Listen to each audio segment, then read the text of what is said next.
विश्वानि देव सवितर्दुरितानि परासुव यद्भद्रं तन्न आसुव। ओम शांति शांति शांति।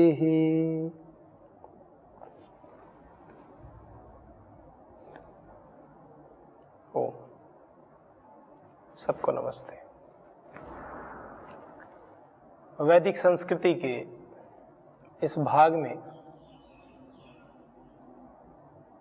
हम देखेंगे कि किस प्रकार से मनुष्य के शरीर में कितनी प्रकार की आत्माएं हैं,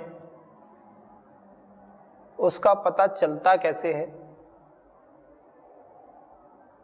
किस किस प्रकार से वो कार्य करती हैं, इन विषयों को देखेंगे। वेदों में वर्णित विषय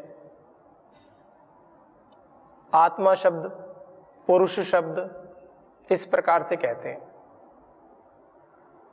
कहीं पर पुरुष का तात्पर्य परमपिता परमात्मा से लिया जाता है, कहीं पर पुरुष का तात्पर्य जीवात्मा से लिया जाता है। जो ऋषि होते हैं, जो साक्षात्कृत धर्मा होते हैं, यथा चिख्या पैशा वाले होते हैं, जो भूत दया की भावना अपने अंतस में रखते हैं, कार्य करते हैं लोक कल्याण के, वो समाज को एक संदेश देते हैं, वेदों के मंत्र को ठीक ठीक बताते हैं। तो कसौटी क्या होती है? कसौटी होती है न्याय, कसौटी होती है दया, कसौटी होती है सार्वभौमिकता, वैज्ञानिकता, व्यावहारिकता, समानता। इन सभी कसौटी पर सारे सत्यों को तथ्यों के साथ परख करके वो प्रस्तुत करते हैं। यही तो नित्य नियम होते हैं। वर्तमान में हम देखें ऋषियों के कालक्रम में तो भी 100 वर्ष या 150 वर्ष की बात कोई ऐसी बहुत, जब 200 करोड़ वर्षों का इतिहास हम देखते हैं तो 100-150 वर्ष की बात कोई बहुत पुरानी नहीं है, अर्वाचीन ही है। जब हम इन विषयों को देखते हैं तो एक ऋषि वो क्या कहते हैं, महर्षि दयानंद सरस्वती जी वो कहते हैं कि विद्वान लोग, सज्जन लोग विद्वान शब्द का प्रयोग किया, और उन्होंने जिस विद्वान शब्द का प्रयोग किया है उनके उस विद्वान शब्द को भी हमें जानना है, तभी संस्कृति का अर्थ और वैदिक संस्कृति का अर्थ उनके अनुसार समझ में आएगा। उनके द्वारा जो विद्वान शब्द कहा गया है वो एक अलग परिप्रेक्ष्य में है, और धर्मात्मा एक अलग परिप्रेक्ष्य में है। जो अत्यंत सज्जन प्रकृति के व्यक्ति हैं, जिन्होंने वेद आदि शास्त्रों का, व्याकरण शास्त्रों का, दर्शन, उपनिषद आदि जो ऋषिकृत आर्ष ग्रंथ हैं, जो वैदिक ग्रंथ है, वैदिक वांग्मय है, उसका जिन्होंने अध्ययन नहीं किया है वो धर्मात्मा कोटि में है। केवल अभी विषय को लेकर चले, आप कहेंगे कि विद्वान धर्मात्मा नहीं होते क्या? होते हैं। अभी केवल मैं धर्मात्मा, केवल धर्मात्मा की बात कर रहा हूं, विद्वान जो नहीं है। तो जिन्होंने इस प्रकार से वेदादि सत्य शास्त्रों का अध्ययन नहीं किया है, वैदिक वांग्मय का अध्ययन नहीं किया है, केवल महापुरुषों के द्वारा सुन करके और केवल अपने आचरण को पवित्र रखते हैं, धर्म का पालन करते हैं, अपनी तरह अंदर से पूरी शुचिता का पालन करते हैं, व्यक्तिगत जीवन में कोई दोष ना हो उसके ऊपर निरंतर कार्य करते हैं, जो सहज सरल प्रकृति के हैं, उन सभी को धर्मात्मा की श्रेणी में रखते हैं। तो फिर विद्वान कोई अलग श्रेणी में होंगे? विद्वान भी उसी श्रेणी में है, पर विद्वानों के साथ क्या है?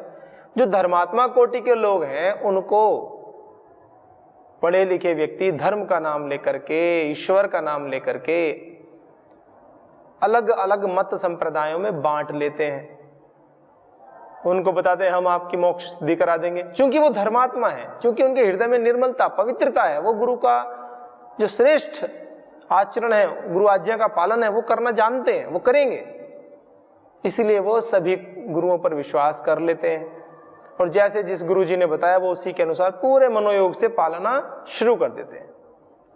वो ये नहीं देखते कि शास्त्रोक्त बात क्या है, कि जिस गाड़ी में मैं बैठ रहा हूं क्या वो गाड़ी मेरी मंजिल तक पहुंचाएगी। वो केवल यह विश्वास कर लेते हैं कि किसी व्यक्ति ने भी कहा कि आ जाओ मेरी गाड़ी में बैठ जाओ और मैं आपको ले चलता हूं भगवान जी के पास। तो उनके पास इतनी बौद्धिक संपदा नहीं है, संपदा नहीं है का तात्पर्य वैदिक संपदा, जो हमारे ऋषियों ने, जो हमारे मनीषियों ने मनन करके चिंतन करके ईश्वरीय ज्ञान का जो सूक्ष्म भाव ऋषियों को दिया, उसका विस्तृत विवेचन करके समाधि अवस्था में जो प्रकट किया, उसको नहीं जान पाते, तो वो उनके पीछे चले जाते हैं, दुख भी पाते हैं, लेकिन वो है धर्मात्मा, ये बात है। लेकिन विद्वान क्या होते हैं? विद्वान के जीवन में भी आचरण की दृष्टि से सभी चीजें हैं जो एक धर्मात्मा पुरुष में है, वो विद्वान के जीवन में भी घटित होती हैं। लेकिन धर्मात्मा पुरुषों से अतिरिक्त क्या घटित होता है? वो है अपने वैदिक शास्त्रों का ज्ञान, जिसको कोई अपने पथ से भटका नहीं सकता। ये विशेष है। विद्वान व्यक्ति को कोई भी व्यक्ति, किसी भी पंथ मजहब संप्रदाय का व्यक्ति अपने पथ से नहीं भटका सकता, अपने वैदिक पथ से इतर पथ की ओर नहीं ले जा सकता, कितना भी पुरुषार्थ कर ले। कहते हैं ना कि माथा फोड़ ले अपना चाहे तो, कितना भी। माथा फोड़ने का तात्पर्य होता है किसी के पीछे हम पूरा जी जान से लग जाते हैं किसी को मनाने के लिए। कुछ संस्थाएं होती हैं, आपने देखा भी होगा, वो यह निकृष्ट कार्य करने में लगी रहती है। कोई किसी का मत परिवर्तन कराने में लगा रहता है। एक ही मत, सबका वैदिक मत है, उसमें भी कोई कहीं से शाखा निकाल दी, कोई कहीं से शाखा निकाल दी, और लगे हैं धन का लालच दे करके, किसी कुछ रुपयों का लालच दे करके, कुछ सुविधा विशेष का लालच दे करके वैदिक मत से इतर, वेद मत से इतर भी गरीब लोगों को कभी भय दिखा करके क्रूरता से अपने अपने मजहबों में, पंथों में उनको ढालने का प्रयास करते रहते हैं, उनको परिवर्तन करने का प्रयास करते रहते हैं, करते भी हैं, हो भी रहे हैं। लेकिन कौन लोग हैं? क्या वो लोग कैसे लोग हैं? धर्मात्मा कोटि में हम उनको रख सकते हैं, क्योंकि धर्म के प्रति उनकी आस्था है, तभी तो वो जाते हैं। लेकिन धर्म का मूल स्वरूप क्या है? क्योंकि वो विद्वान नहीं है, और जो व्यक्ति बताते हैं वो इतने शातिर तरीके से बताते हैं, वो आपके वेदोक्त धर्म में भी दोष दिखा देते हैं। और चूंकि वो विद्वान नहीं है, चूंकि उन्होंने इस विषय विशेष में पुरुषार्थ नहीं किया है, वो भटक जाते हैं, वो भटक जाते हैं। इसलिए विद्वान होना, धर्मात्मा होना तो आवश्यक है, लेकिन हर संभव प्रयास करें कि जितने विद्वान हम हो सकते हैं उतने तो हम हो जाएं। ना भी हो पाए तो जो वैदिक शास्त्रों का, वेदोक्त विषयों का जो व्याख्यान देने वाले हैं, वेदोक्त विषयों को, जो सैद्धांतिक विषयों को हमारे बताने वाले महापुरुष हैं, उनके हम पक्के अनुयायी तो बन जाएं। कट्टर शब्द थोड़ा नेगेटिव हो जाता है, लेकिन पक्के अनुयायी तो बन जाएं, पक्के, जिसको कोई अपने मार्ग से अलग ना कर सके। ऋषि दयानंद क्या कहते हैं कि हमें विद्वान लोगों को सत्य और असत्य का अन्वेषण करके देश काल परिस्थिति के अनुसार उनकी विवेचना कर लेनी चाहिए। अपनी पुस्तक के विषय में भी लिखते हैं वो तो, जो उन्होंने ग्रंथ लिखे हैं, कि इसमें भी विद्वान लोग, सज्जन लोग, धर्मात्मा, आप्त पुरुष, वो देश काल परिस्थिति के अनुसार यदि चाहें कुछ परिवर्तन करना भी इसमें, तो वो कर सकते हैं। लेकिन आधार मूल में किसको रखना होगा? वेदों को। ऐसे नहीं बस चार आदमी बैठ गए, अपने को अच्छा मानने लगे और कर दिया। वेदोक्त होना चाहिए, वेद सम्मत होना चाहिए। न्याय, करुणा, दया, समस्त समष्टि को ध्यान में रखते हुए, समग्रता से चिंतन करते हुए, पूर्ण रूप से व्यावहारिकता, सार्वभौमिकता, वैज्ञानिकता को देखते हुए हमें कार्य करने चाहिए समानता की दृष्टि से। भाव अलग हो सकते हैं, सबके व्यवहार अलग हो सकते हैं, भाव में तो समानता रहनी चाहिए। भाव है प्रेम का, भाव है करुणा का, भाव है पवित्रता का, भाव है शुचिता का, भाव है हमें जीवन में सात्विकता का अधिष्ठान करना है, सात्विकता को उच्च अवस्था में ले जाना है, ऊर्जा का ऊर्ध्व आरोहण कराना है। यह भाव हमारा समान होना चाहिए। हाँ, व्यवहारिकता के स्तर पर तो हमें भेद रखना ही होता है, समाज में भी ऐसे ही होता है। एक भाई का भाई के साथ प्रेम है, प्रेम का भाव तो समान है कि सभी जीवों पर करुणा हो, सर्वे भवन्तु सुखिनः सर्वे सन्तु निरामया, भाव तो समान है। एक स्वस्थ व्यक्ति के प्रति डॉक्टर का व्यवहार अलग होता है और एक रोगी व्यक्ति के प्रति डॉक्टर का व्यवहार अलग होता है, लेकिन भाव तो यह है कि सभी स्वस्थ रहें, सुखी रहें। भाव तो समान है, प्रेम का है, स्वास्थ्य देने का है। लेकिन रोगी के सुई लगती है, रोगी के साथ जो लेकर के आता है स्वस्थ व्यक्ति, उसके तो डॉक्टर साहब सुई नहीं लगाते। आप कहेंगे भाव समान है तो व्यवहार भी समान होगा। तो जो भी माता जी अपने बच्चे को लेकर जाएं डॉक्टर के पास कि डॉक्टर साहब इसको सुई लगानी है, तो पहले तो माता जी की भी लगाएगा सुई वो। या कोई आयुर्वेदिक विद्यालय में जाते हैं कि जिनको औषधि देनी है, इनको कब्ज की समस्या है, इनको हाइपरटेंशन की समस्या है, तनाव की समस्या है, तो डॉक्टर साहब या क्वाथ या काढ़ा कुछ बनाकर विशेष रोग के लिए देना है, तो रोग के साथ जाने वाले को भी देना है और डॉक्टर को भी खुद लेना है, क्योंकि भाव तो समान है। तो इसलिए हमें अर्थ का अनर्थ नहीं करना है, अपनी दृष्टि को ठीक ठीक रखना है, क्योंकि सत्य ज्ञान जो वैदिक ज्ञान है वो निर्भ्रांत होता है। वेदोक्त ज्ञान निर्भ्रांत होता है, उसमें किसी भी प्रकार का संशय नहीं होता है। और यदि आपको संशय है तो आपको अपने ज्ञान को दुरुस्त करना होगा, आपको अपने ज्ञान में नवीनता, नूतनता, प्रगाढ़ता लानी होगी, आपको और अधिक चिंतन मनन करना होगा, और अधिक ऋषियों का सानिध्य है। ऋषियों का सानिध्य तो जीवन भर मिलता रहे, जीवन ही चला जाए ऋषियों के सानिध्य में, तो इससे अच्छी बात ही क्या है। जितना भी आपको संभव हो ऋषियों का सानिध्य आपको करना हो, वेदोक्त ऋषियों का। एक बात को अपने जीवन में धारण कर ले, बैठा ले, खूंटा ठोक ले, वो क्या है? वेद वेद वेद। वेद को बीच में रख लो। आप कहेंगे जी वेद तो हमें पता नहीं, वेदों में क्या लिखा है। सभी लोग अपनी बात करते हुए यही कहते हैं शास्त्रों में लिखा है, शास्त्रों में लिखा है, और जो संस्कृत में लिखा है वही शास्त्र है। कुछ लोगों ने तो यही कर रखा है, वेदों से लेना देना नहीं है, शास्त्र शास्त्र तो बहुत बोलते हैं, शास्त्रों में लिखा है, शास्त्रों में लिखा है, शास्त्रों में हमने ये पढ़ा है, शास्त्रों में हमने ये पढ़ा है। शास्त्र क्या है? मामला खाली, दुनिया भर की किताबें गिनवा देंगे संस्कृत में लिखी हुई, ये शास्त्र है। फिर आप कैसे निरीक्षण करेंगे, आप कैसे परीक्षण करेंगे कि शास्त्र क्या है? जो व्यक्ति बात कह रहा है वह बात वेदोक्त है कि नहीं है, शास्त्रोक्त है कि नहीं है, इसका निर्णय होगा कैसे बिना पढ़े? थोड़ी जानकारी तो हमें भी करनी चाहिए, खोजना तो चाहिए, ऐसे ही नहीं, ऐसे ही नहीं। तो हमारे ऋषि ने बताया वेद हैं, उपवेद हैं, वेदांग हैं, न्याय दर्शन, वैशेषिक दर्शन, योग दर्शन, सांख्य दर्शन, पूर्व मीमांसा, उत्तर मीमांसा, इस प्रकार से जो 6 दर्शन हैं, 11 उपनिषद हैं, वेद हैं, उपवेद हैं, इस प्रकार से ब्राह्मण ग्रंथ हैं, श्रीमद् भगवद गीता है, महर्षि वाल्मीकि कृत रामायण है, महाभारत है। इस प्रकार से जो ग्रंथ हैं जो मूल में उनको, और उनमें भी रामायण, महाभारत, श्रीमद् भगवद गीता, उनमें भी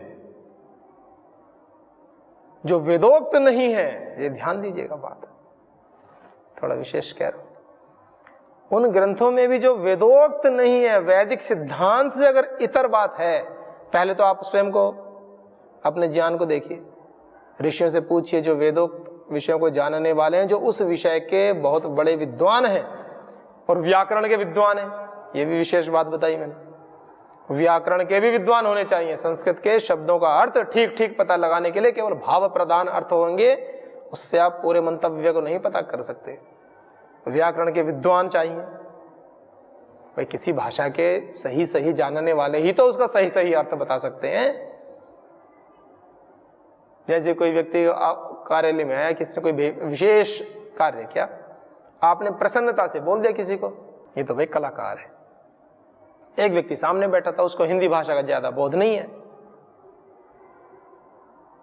वो उसको व्यंग्य समझ गया कि इन्होंने उस दूसरे व्यक्ति के विषय में व्यंग्यात्मक भाषा का प्रयोग किया कि वो तो कलाकार समझता है अपने आप को, ऐसे कि वो तो कलाकार है। आपने भाषा का प्रयोग किया गया, उसकी प्रतिभा को देख करके आपने कहा ये तो कलाकार है, कलाकार कर दे, इनके अंदर तो कलाएं भरी पड़ी है। ऐसे आपका सौंदर्य, आपकी जो अभिव्यक्ति थी वो कलाकार शब्द बोलना, वो तो उसके गुणों से प्रभावित होकर आपने बोला। और जिस व्यक्ति को भाषा का ज्ञान नहीं है, शब्द उसने सुन तो लिया लेकिन भाषा का ज्ञान तो उसको नहीं है ना, ठीक ठीक, वो व्यंग्यात्मक ले लेगा और जाकर उनको बता देगा जी आपको तो ऐसे कहते हैं, तो कलाकार बहुत बनता है कि वो तो ज्यादा कलाकार है, ये व्यंग्यात्मक हो गया, उसको बुरा लगेगा। आपके जिस भाव से आपने कहा था वो बिना भाषा के ज्ञान के आप शब्द का अर्थ भी ठीक नहीं लगा सकते, ना भाव का पता कर सकते। इसलिए भाव प्रधान निर्देश और भाषा का ज्ञान दोनों ही आवश्यक है। केवल भाव प्रधान निर्देश आवश्यक नहीं और केवल भाषा प्रधान भी नहीं, दोनों का समन्वय, बुद्धि का और हृदय का, दोनों का समन्वय आवश्यक है, बहुत आवश्यक है। शुद्ध ज्ञान होगा तो भावनाएं भी शुद्ध होंगी, और ज्ञान यदि शुद्ध नहीं है तो भावनाएं शुद्ध हो ही नहीं सकती। क्षमा कीजिएगा, किसी को ठेस लग रही है तो थोड़ी सी लग भी जाए तो लगनी भी चाहिए। अगर हम गलत हैं या हम कुछ ऐसा आचरण कर रहे हैं अनजाने में, भूलवश, किसको लगता है कि कोई बात ऐसी बोली जाती है कि हाँ देखो ये इन्होंने ऐसे बोल दिया, हमारे हृदय को दुखा गई, ऐसा भाव नहीं है दुखाने का।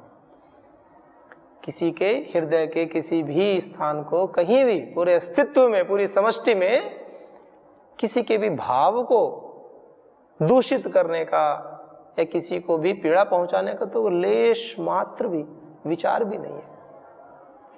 कर्म की तो बात ही दूर है, लेकिन सत्य कहना तो है ना। वेदों की बात करते हैं तो वैदिक संस्कृति की बात करते हैं तो वेदोक्त विषयों को तो कहना है ना, उसी भाव से हमें स्वीकार भी करना होगा। तो हमें अपने ज्ञान की पवित्रता बहुत आवश्यक है, उसको बढ़ाना है। ज्ञान पवित्र बहुत आवश्यक है, और ज्ञान पवित्र नहीं होगा तो अनर्थ हो जाता है। ज्ञान में यदि अपवित्रता है तो ये ऋषि जो बता रहे हैं पूरे उपनिषद में, हमने देखा कि सृष्टि क्रम की उत्पत्ति ही कैसे हुई, क्योंकि वैदिक संस्कृति के अंक को ले रहे हैं तो वैदिक संस्कृति कहाँ हुई भाई, इस भूमि पर होगी तो भूमि की उत्पत्ति, सृष्टि क्रम की उत्पत्ति ही कैसे हुई, मनुष्य की उत्पत्ति कैसी हुई, उसका लक्ष्य क्या है, इसलिए इन विषयों को लिया गया। इसके बाद वेदों की उत्पत्ति कैसे हुई, वेद क्या है, संस्कृति क्या है, इन विषयों को भी लेंगे। वेदों के सूक्तों को लेंगे, अच्छे अच्छे विषयों को लेंगे जो नहीं थे। तो इसमें यदि ज्ञान हमारा शुद्ध है तो अनर्थ हो जाता है। अब एक 4 विद्यार्थी आए गुरुजी से पढ़ करके, दीक्षांत समारोह हो गया। गुरुजी ने कहा अंतिम समय चलते हुए बच्चों से कि बेटा जाते हुए का तो जो भी मिले वो रख लेना चाहिए।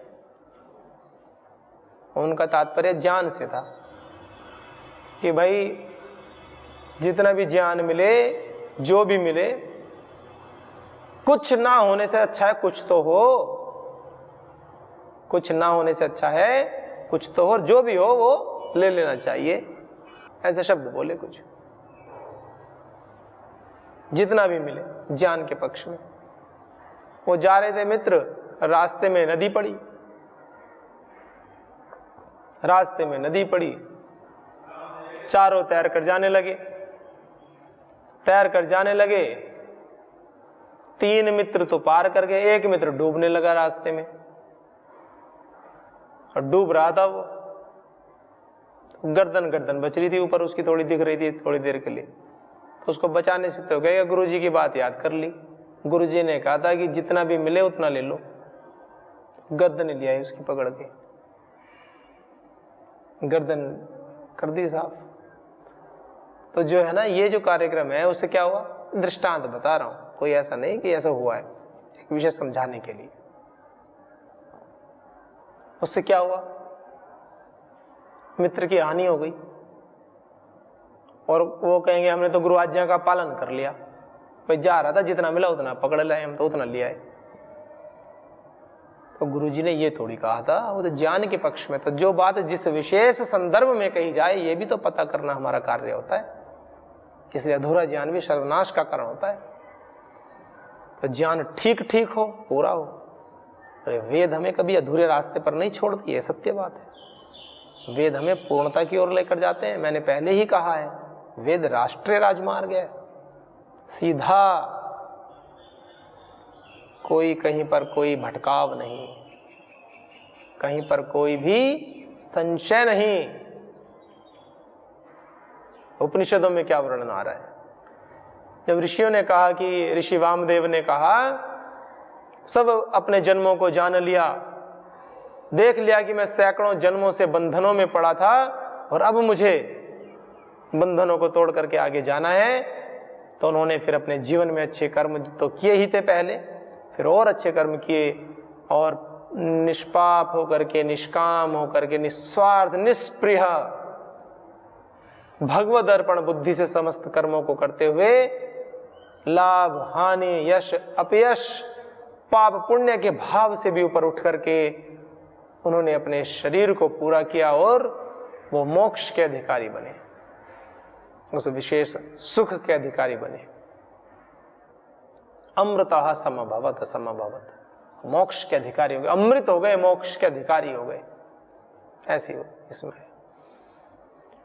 तो ये जो दूसरा अध्याय था यहाँ पर समाप्त हुआ है ऐत्रेयोपनिषद का। तो तीसरे अध्याय में हम प्रवेश करेंगे।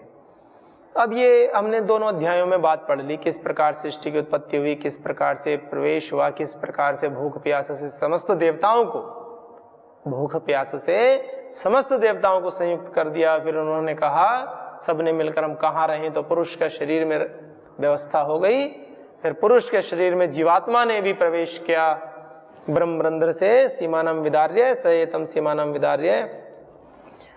तो उसने ऐसी सीमा से जो केशांत है वहाँ से प्रवेश किया और उसको नांदन स्थान कहा गया, जहाँ पर आत्मा का वास है, सदैव आनंद कराने वाला है, प्रसन्नता कराने वाला है, हर्षित करने वाला है, रोमांचित करने वाला है वह स्थान।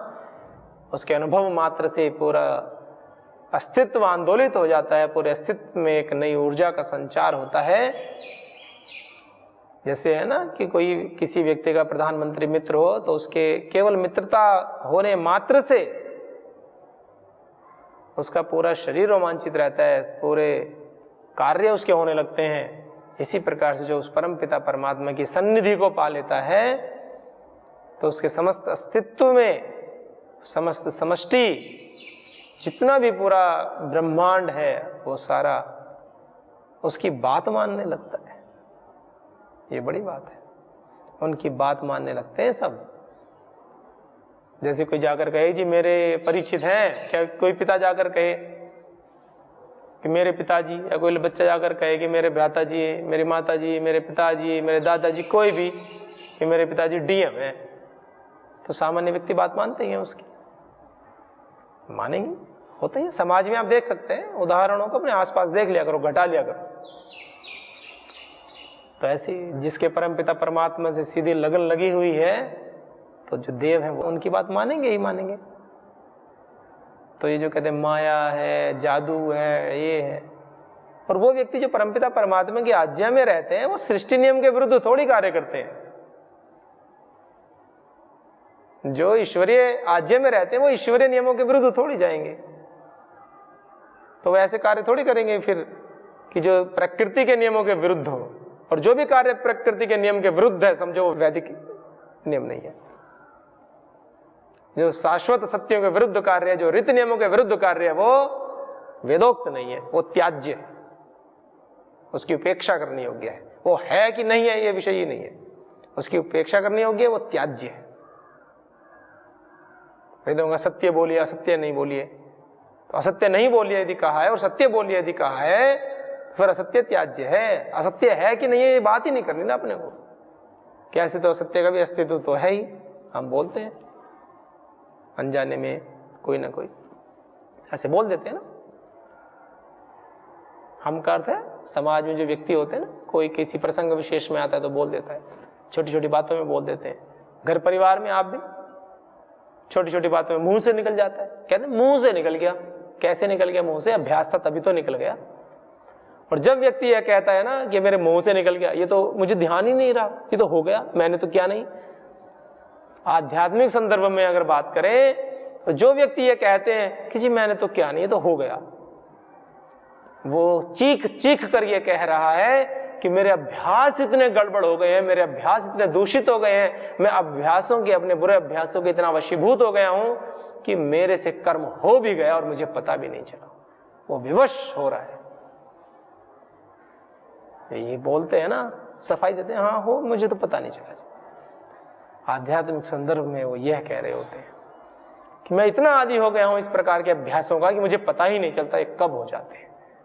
उनको बहुत ज्यादा सतर्क रहने की आवश्यकता है, बहुत ज्यादा जागरूक रहने की आवश्यकता है, उनको बहुत ज्यादा आवश्यकता है। उस परम पिता परमात्मा से प्रार्थना करें कि हे प्रभु, मेरे सभी अभ्यास श्रेष्ठ अभ्यास हो, मेरे सभी व्रतों का अभ्यास श्रेष्ठ हो, मैं परम पुरुषार्थ करते हुए अपने जीवन के लक्ष्य को पाऊं, और मेरे जीवन का जो मूल मंत्र हो वो हो पुरुषार्थ की पराकाष्ठा का सातत्य ही सफलता का मूल मंत्र है। मेरे जीवन का मूल मंत्र, मेरे जीवन की सफलता का जो मंत्र है वो पुरुषार्थ करते हुए निरंतरता से, और पुरुषार्थ भी पराकाष्ठा वाला पूर्ण पुरुषार्थ, और उसकी भी निरंतरता। सतो दीर्घ काल निरंतर ये सत्कारा सेवितो दृढ़ भूमि। तो आइए हम सभी के जीवन में सत्व का प्रकाश निरंतर बढ़े, हम पूर्ण पुरुषार्थ करें, गुरु आज्ञा में, ईश्वरीय आज्ञा में रहें, वेदोक्त जीवन को जिए, निषेध पक्ष में एक बार भी न जाएं, न विचार करें, विधि पूर्वक सभी समस्त शुभ कर्मों को करें, करवाएं, करने की प्रेरणा दें। इन्हीं शुभ भावों के साथ अगले अंक में मिलते हैं। ओम शांति शांति शांति। ओम श्री परमात्मने नमः। ओम श्री गुरुभ्यो नमः। ओम।